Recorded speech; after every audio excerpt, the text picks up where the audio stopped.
Pernah nggak sih lo dibilang pelit cuma gara-gara nggak mau ikut nongkrong bareng temen? Atau malah dicap boros saat ngasih hadiah, padahal niatnya cuma mau bikin orang terdekat senang? Kalau pernah, pembahasan ini penting buat lo. Pelit itu beda banget sama hemat, dan boros itu nggak sama dengan royal ataupun dermawan.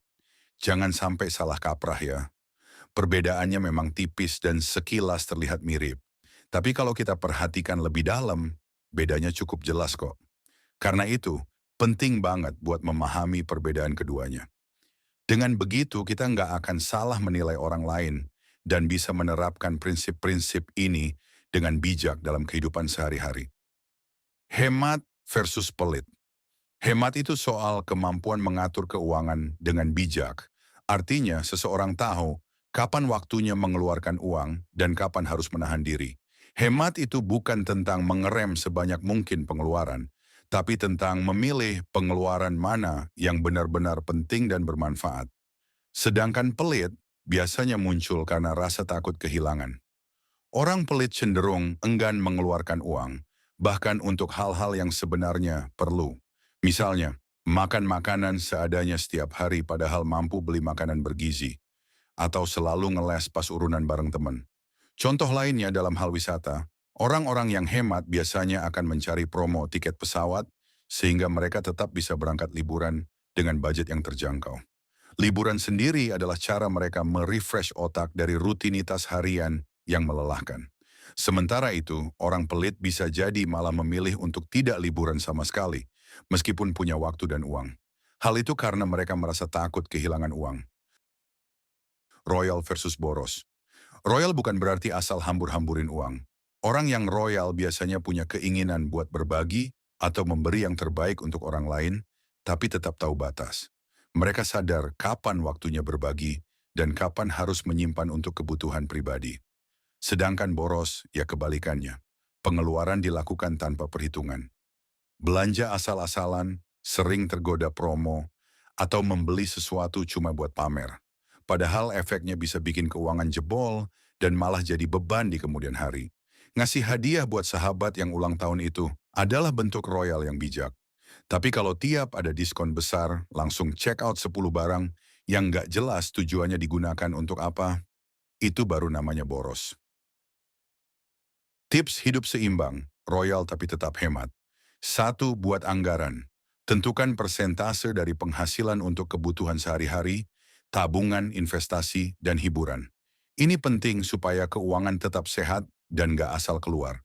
Dengan anggaran yang jelas, setiap pengeluaran bisa dipantau dan dikontrol. Lu tetap bisa senang-senang, asal sesuai dengan porsinya.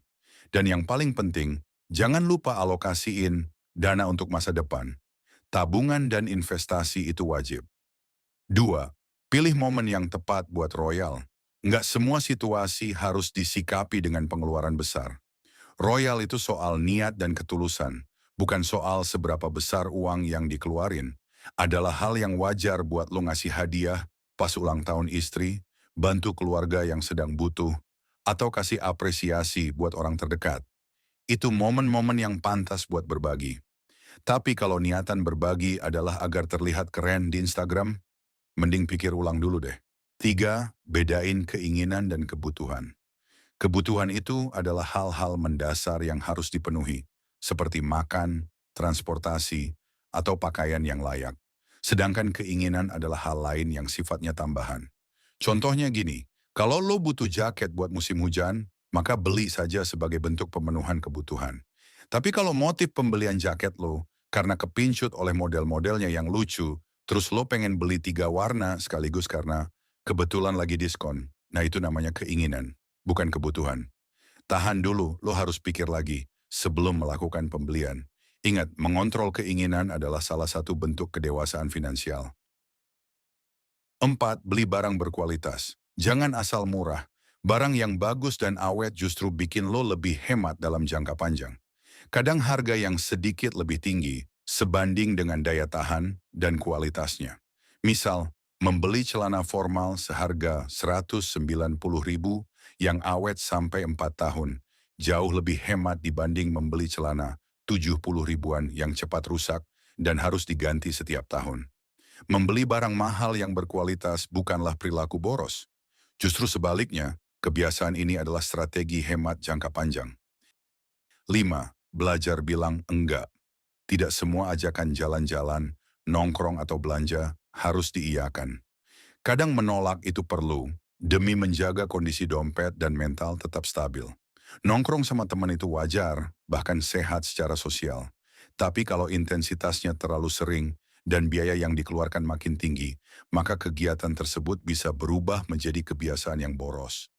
Belajar bilang enggak bukan berarti antisosial, tapi tahu batas. Hidup itu soal keseimbangan. Nggak harus pelit untuk menjadi pribadi yang hemat, dan nggak perlu boros untuk menjadi seorang yang royal. Bisa berbagi tapi tetap bijak ngatur keuangan, itu jauh lebih keren. Yang terpenting bukan seberapa banyak uang yang lo punya atau lo habiskan, tapi seberapa bijak lo mengelola uang yang ada di tangan lo. Yuk, mulai hidup dengan lebih bijak, lebih seimbang, dan tetap nikmatin hidup tanpa ngorbanin masa depan.